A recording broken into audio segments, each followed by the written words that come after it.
When Moshe Rabbeinu was recounting what happened with the Chet Egel, Moshe says, "Was post b'shnei luchos." I was holding on to, I grabbed onto the luchos, and I threw them down and broke them in front of your eyes. The question is, why does it say that he held onto them? Of course, he was holding onto them. He was already holding onto them. He was carrying them down. Why does it say that he had to grab onto them? So the Chaim HaKadosh explains that before Klal Yisrael said when Moshe Rabbeinu was holding them, they held themselves. Moshe Rabbeinu's hands were there, but he wasn't actually holding them. Similar to what Chazal tell us that the Aron HaKodesh, the Aron was carried itself. People were there to demonstrate kavod, but they did not need to be carried. It was so holy. But what happened was after the Chet Egel, Moshe Rabbeinu noticed that they became heavy, and suddenly he had to hold on to them. But that still does not explain why did he throw them down. Why destroy the Luchos? Yes, in the end, HaKadosh Baruch Hu agreed with Moshe Rabbeinu. Yashar kochacha shibarta, it was good that you broke them.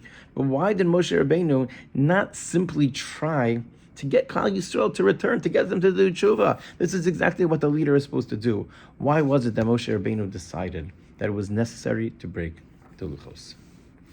Based on what the Orach Chaim HaKadosh explains, so a beautiful word, that we can try and understand that when Moshe understood was that once Moshe sensed that the Luchos were now needed to be held, he realized that something changed about the level of the Jewish people and the level of these Luchos that were being given. It wasn't in the same pristine form in which it was originally coming down from Har Sinai. And Moshe Rabbeinu knew that it has to be, or he intuited that it needs to be, that at the first moment that we give the Torah to Klal Yisrael, it has to be on a high level. Yes, there are going to be ups and downs, but if we don't start when it's really at the peak, when it's really where it's supposed to be, when it's in its ideal form, then the success afterwards is not going to be the same. So Moshe Rabbeinu, once he felt, as long as he was holding them just as almost decorative, so then maybe he would have continued and he would have brought them down and he would have said, okay, the people made a mistake. I need to figure out how to do it. But he got a message. He sensed there was a message that came from Hashem, that when the Luchos suddenly became so heavy that he had to hold on to them, he said, wait a second. We have to reset. We have to figure out. We need that it's going to be that Klal Yisrael getting the Torah on a lofty level.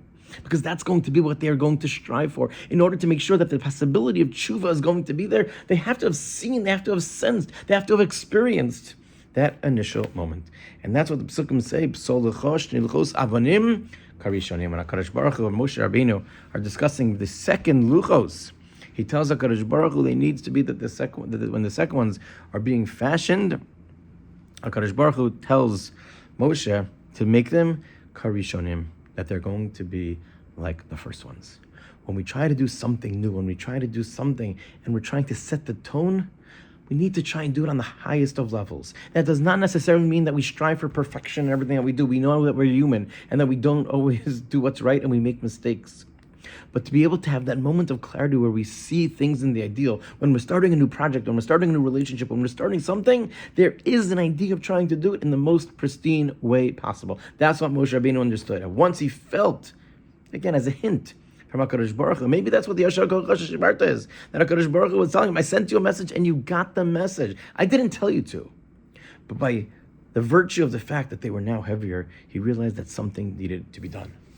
So when we're doing a new venture, trying to do something new, a new relationship, the goal is to try and start it in the best way possible.